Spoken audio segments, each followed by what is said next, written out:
Welcome to our channel. Today we how to restore conversion tracking with Meta CAPI for Shopify step by step clearly.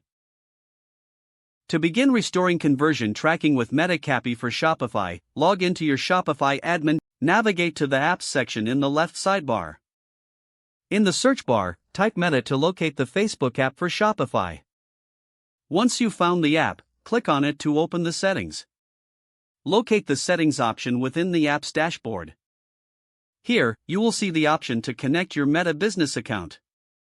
If you haven't already linked your Meta business account, follow the prompts to do so. Once connected, go to the data sharing settings in the app. Select the level of data sharing that suits your business needs.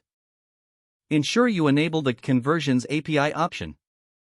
You may need to generate a new access token for the CAPI integration. To do this, head to your Meta Business Manager and select Data Sources. Choose Pixels from the drop-down menu, and select the pixel. Here, you will find the option to generate a new access token. Copy the access token and return to your Shopify app settings. Paste the access token into the designated field under the Conversions API section. Now, you can set up event tracking for specific actions, like purchases or add to cart events. In the app settings, locate the Event Tracking section.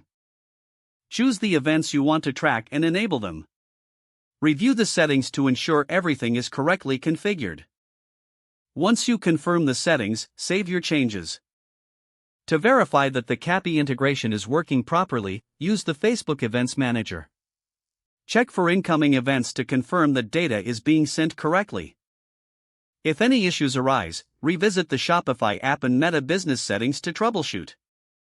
Once you've ensured everything is functioning, your conversion tracking with Meta CAPI should be fully restored. Now, monitor your data closely to ensure accuracy over the coming weeks.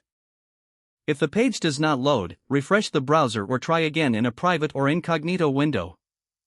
Make sure you are using the correct email address, then retype it carefully to avoid small typos. If your password is not accepted, use the reset option and create a new strong password you can remember. Don't forget to like this video and subscribe to our channel for more step-by-step tech guides.